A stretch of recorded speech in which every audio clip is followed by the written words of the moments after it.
Kaixo, gu Alazne Garazi eta Negea Papel Eskolako ikasleak eta gaur pH-ren neurketa nola egiten den azalduko dizuegu.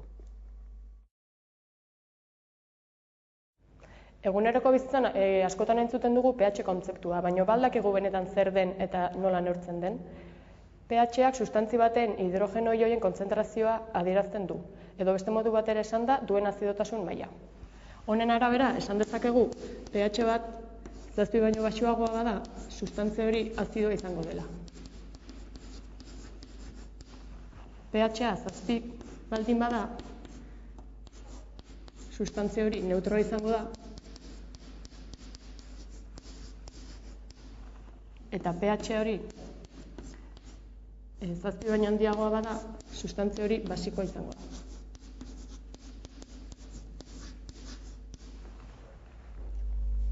Laborategian pH neurtzeko modu bat pH metroa erabiltzea da. Hau potentziometro batez, temperatura sentsore batez eta elektrodo selektibo batez osatuta dago. Azken hau da garrantzitsuena, hemen azpian hidrogeno ioie sentikorra den mintz bat duelako. Kalibratu baino lehen, elektrodoak garbitu behar dira ur distilatuz. Eta paper batez kontu handiz lehortu. pH-aren edozein neurketa egin baino lehen, ezinbestekoa da kalibrazio bat egitea instrumentuak erreferentzi batzuk izan ditzan. Horretarako pH 4 eta 7ko patroiak erabiltzen dira. Orain, eguneroko bizitzan erabiltzen ditugun produktuen pH-a neurtuko dugu. Frutak, xaboiak eta kremak eta edariak. Orain, gainazal elektrodoa erabiliko dugu. Gainazal elektrodoak mintza azpiko aldean du eta hau sustantziarekin zuzenean jartzen da eta errazteko urtantan bat jartzen da. Lehenengo azalaren pH-a neurtuko dugu. Azalak berez 4,5 eta 6 arteko pH eduki behar du osasuntsua egoteko. Ondoren, xaboi eta kremaren pH-a neurtuko dugu.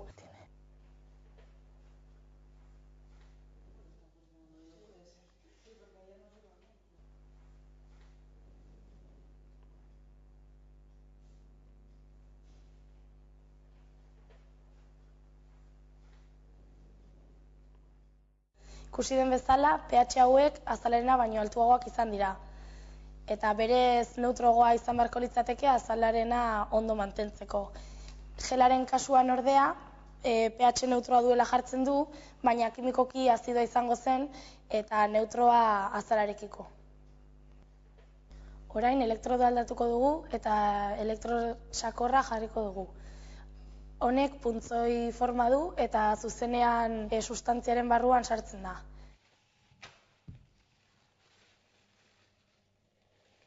Gure kasuan, fruta desberdinen pH-a neurtuko dugu.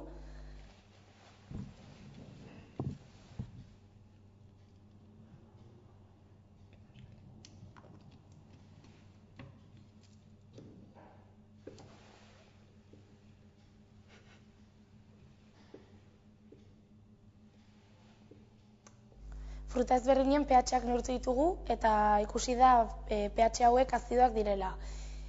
Konpara ditzakegu limoiarena eta naranjarena eta azidoa atera da limoiarena zaporean nabaritzen den bezala.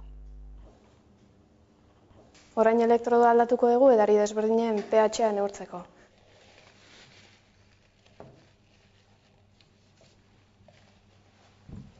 Horretarako, disoluzioak neurtzeko elektrodo normal bat erabiliko dugu.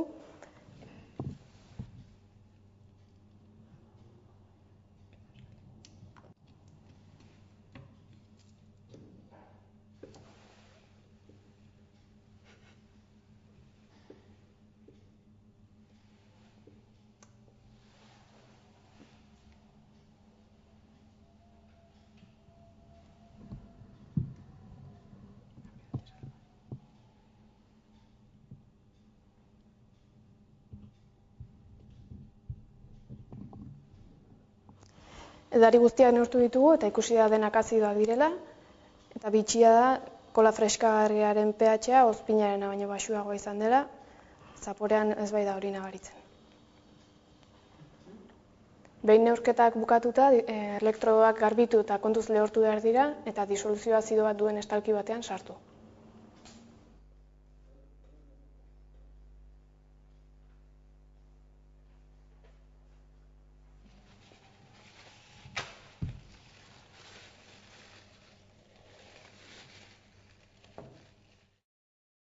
pH-a neurtzeko pausuak hauek dira.